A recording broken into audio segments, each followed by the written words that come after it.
आप देख रहे हैं दिव्य हिमाचल टीवी। मैं अनुज कुमार। आइए शुरू करते हैं आज का न्यूज बुलेटिन मेन हेडलाइंस के साथ। प्रदेश कांग्रेस कमेटी के वाइस प्रेसिडेंट रामलाल ठाकुर का बड़ा ऐलान, जल्द देंगे इस्तीफा। सीएम का विपक्ष पर वार, जो बड़े नेता नहीं कर पाए वह छोटे नेताओं ने हासिल कर लिया। मोबाइल पर अलर्ट ना आने पर चेक किया खाता तो बैंक से 25 लाख गायब, अकाउंट में मोबाइल नंबर भी बदला। बंजार को 59.5 करोड़ के तोहफे, सीएम ने किए 17 विकास योजनाओं के उद्घाटन शिलान्यास। भाजपा सरकार पर बरसी प्रतिभा सिंह अलका लांबा, महंगे सिलेंडर से ठंडे किए चूल्हे। एचपी पर कांग्रेस माकपा का कब्जा, ईसी कोर्ट पद पर भाजपा को एक भी सीट नहीं। ऊना के महतपुर में दवा उद्योग का सैंपल फेल, स्वास्थ्य विभाग ने जब्त किया कंपनी का रिकॉर्ड। और अब समाचार विस्तार से। चुनावी साल में कई नेताओं का जहां एक से दूसरे दल में आना जाना लगा हुआ है, वहीं कई ऐसे बड़े नाम हैं जिन्होंने अपने पद से इस्तीफा दे दिया है। इसी सूची में एक और नाम जुड़ने वाला है और वह नाम है रामलाल ठाकुर का। देखें ये रिपोर्ट। हिमाचल प्रदेश कांग्रेस कमेटी को एक बड़ा झटका लगा है। हिमाचल के वरिष्ठ नेता व वर्तमान में प्रदेश कांग्रेस कमेटी के वाइस प्रेसिडेंट रामलाल ठाकुर अपने पद से इस्तीफा देंगे। वह जल्द ही हाईकमान को इस्तीफा भेजेंगे। उन्होंने बिलासपुर में प्रेस वार्ता कर यह ऐलान किया है।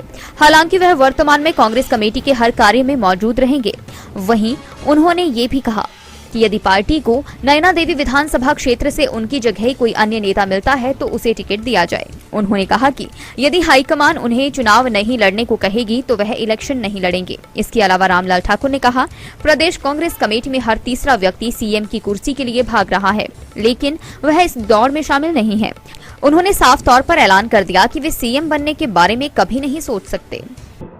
ये मंत्री रहने का भी सौभाग्य हुआ और मैं कहूँगा 3-4 बार जब हम मंत्री रह लिए, 2 बार अपोजिशन में रह लिए, तो हमारे लिए अब कोई ऐसा शेष नहीं बचा है करने को।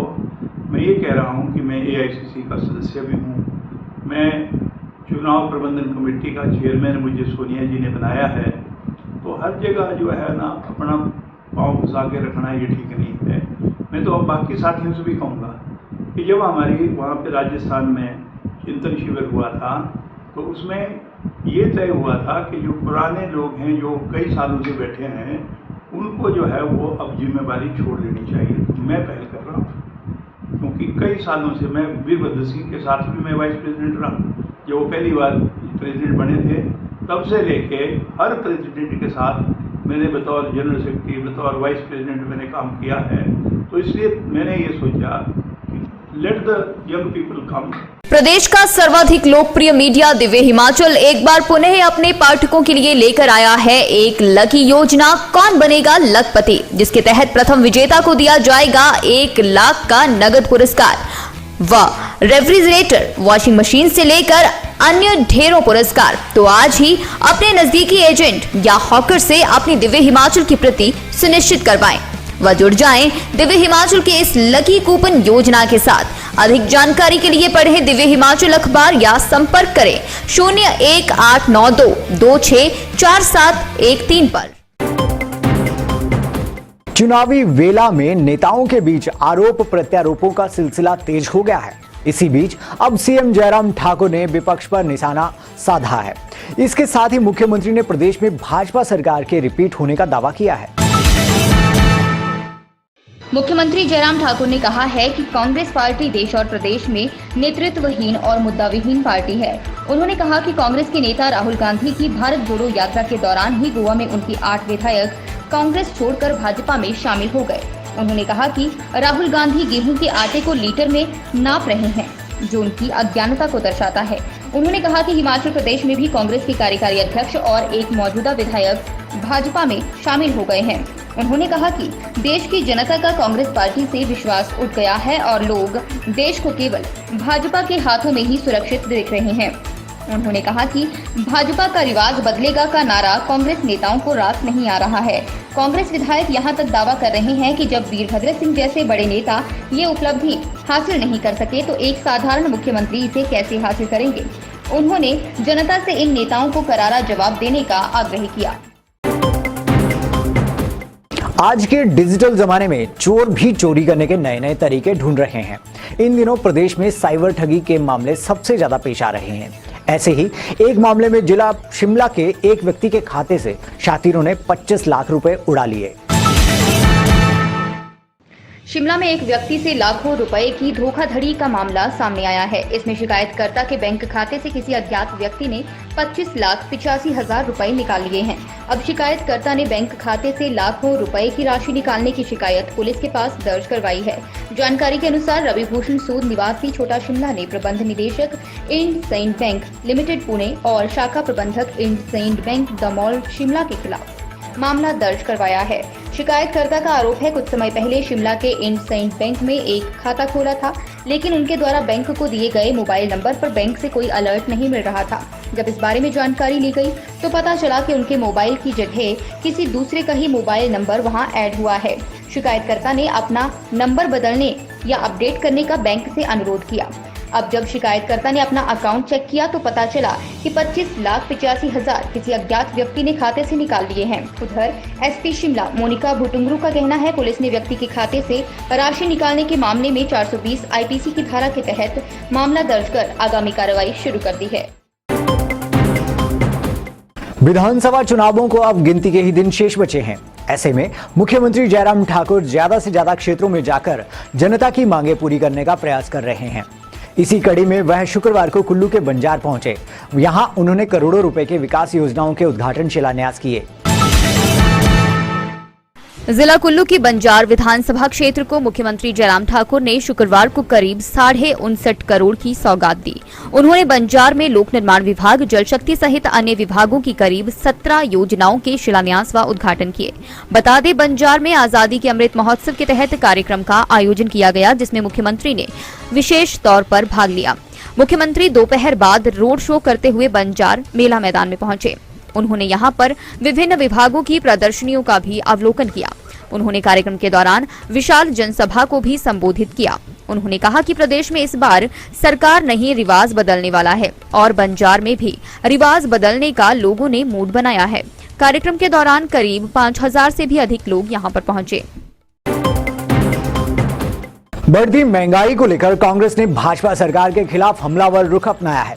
ऐसे में महिला कांग्रेस ने फैसला लिया है कि हिमाचल दौरे के दौरान स्मृति ईरानी को काले झंडे दिखाए जाएंगे। इसके साथ पीएम मोदी के जन्मदिन को कांग्रेस बेरोजगारी दिवस के रूप में मनाएगी। कांग्रेस प्रदेशाध्यक्ष प्रतिभा सिंह ने कहा है कि रसोई गैस की सब्सिडी खत्म कर सरकार ने गृहिणियों के चूल्हे ठंडे कर दिए हैं। उन्होंने कहा कि केंद्रीय मंत्री स्मृति ईरानी पूर्व सरकार के समय सिलेंडर के दाम बढ़ने पर प्रदर्शन किया करती थी, लेकिन अब उनके पास महंगाई के सवाल का कोई जवाब नहीं है। उन्होंने कहा कि स्मृति ईरानी अब रामपुर आ रही हैं, उन्हें इन सभी सवालों का जवाब देना होगा। इस मौके पर राज्य मीडिया प्रभारी अलका लांबा ने कहा कि कांग्रेस ने 10 गारंटी प्रदेश को दी है। इनमें से एक गारंटी 1,500 रुपए है। यह रकम गृहिणियों को सिलेंडर खरीदने में मदद करेगी। अलका लांबा ने कहा, शनिवार को प्रधानमंत्री नरेंद्र मोदी का जन्मदिन है और इस दिन को कांग्रेस बेरोजगारी दिवस के रूप में मनाएगी। इस मौके पर कांग्रेस ने धूप बत्ती देकर गैस सिलेंडरों पर फूल मालाएं भी अर्पित की। कांग्रेस ने केंद्रीय मंत्री स्मृति ईरानी को काले झंडे दिखाने का भी फैसला लिया है। विधानसभा चुनावों की तैयारी में जुटी भाजपा को शिमला में एक और बड़ा झटका लगा है। यहां ईसी और कोर्ट पद के लिए कांटे की टक्कर थी, लेकिन भाजपा समर्थित उम्मीदवार एक भी सीट नहीं जीत पाए। यहां कांग्रेस और माकपा समर्थकों ने बाजी मारी है। विधानसभा चुनाव से पहले हिमाचल प्रदेश विश्वविद्यालय में इस बार ईसी और कोर्ट पद पर माकपा और कांग्रेस समर्थित उम्मीदवारों ने अपना परचम लहराया है। ईसी और कोर्ट पद पर भाजपा एक भी सीट हासिल नहीं कर पाई है। चौथी बार ईसी पद पर महिला प्रत्याशी चुनाव लड़ी और जीत गई। माकपा और कांग्रेस समर्थित प्रत्याशियों ने मिलकर चुनाव लड़ा। इस बार के ईसी व कोर्ट पद पर अनुभवी कर्मचारी नेताओं ने चुनाव लड़ा। माकपा प्रत्याशी रामलाल इस बार कोर्ट पद पर जीत गए। ईसी यानी कार्यकारी परिषद के लिए सीधे मुकाबले में भाजपा समर्थित विपिन कुमार को 325 वोट मिले, वहीं कांग्रेस समर्थित राजकुमारी को 399 वोट पड़े। दूसरी ओर विश्वविद्यालय कोर्ट के लिए भाजपा समर्थित बुद्धिराम को 339 वोट मिले और कांग्रेस माकपा समर्थित रामलाल को 382 वोट मिले। बीजेपी समर्थित प्रत्याशी कोई सीट भी नहीं बचा पाए। इस बार बीजेपी समर्थकों को हार का सामना करना पड़ा। मरीजों की सेहत से खिलवाड़ करने वाली दवा कंपनियों के खिलाफ स्वास्थ्य विभाग ने शिकंजा कस दिया है। इसी कड़ी में दवाई का सैंपल फेल होने पर विभाग ने जिला ऊना के एक दवा उद्योग पर कार्रवाई करते हुए कंपनी का सारा रिकॉर्ड कब्जे में ले लिया है। ऊना जिला के महतपुर औद्योगिक क्षेत्र में एक दवाई बनाने वाले उद्योग की दवाई का सैंपल फेल हुआ है। इसके बाद स्वास्थ्य विभाग ने शुक्रवार को कंपनी का रिकॉर्ड जब्त कर आगामी विभागीय कार्रवाई शुरू कर दी है। वहीं स्वास्थ्य विभाग ने इस दवाई के बाजार में भेजे गए सैंपल को भी वापस लाने के निर्देश कंपनी प्रबंधन को दिए हैं। बता दें कि कंपनी का पैगोवेग नाम से एक इलेक्ट्रोलाइट सैशे का सैंपल फेल हुआ है। इस सैशे को मरीजों को एमआरआई कराने से पहले पिलाया जाता है ताकि एमआरआई की रिपोर्ट ठीक आए, लेकिन कंपनी के इस सैशे का जांच में सैंपल फेल पाया गया। बताया जा रहा है कि स्वास्थ्य विभाग की टीम ने 31 अक्टूबर 2020 को महतपुर में दवाई बनाने वाले उद्योगों के सैंपल एकत्रित किए थे, जिन्हें जांच के लिए कंपोजिट टेस्टिंग लैब कंडाघाट भेजा गया था। इसकी रिपोर्ट बीते सप्ताह ही स्वास्थ्य विभाग ऊना के पास पहुंची है। रिपोर्ट मिलते ही स्वास्थ्य विभाग ने उद्योग के खिलाफ कार्रवाई की है। बुलेटिन में अब समय है चलते चलते का। कांगड़ा के भाली में पुलिस ने 6.11 ग्राम चिट्टे के साथ दबोचे 2 युवक, केस दर्ज कर जांच में जुटी पुलिस। दुलहर गोलीकांड के 4 आरोपियों की पहचान, डीजीपी संजय कुंडू बोले जल्द सलाखों में होंगे हत्यारे। ऊना में घर बुलाकर नाबालिग से रेप, आरोपी के 3 साथियों पर वीडियो बनाने का आरोप। हिमाचल प्रदेश के 9 जिलों में लंपी वायरस से 3000 मवेशियों की मौत, 72,000 से ज्यादा संक्रमित। आज के बुलेटिन में बस इतना ही। कल आपसे फिर मुलाकात होगी, तब तक देखते रहिए दिव्य हिमाचल टीवी।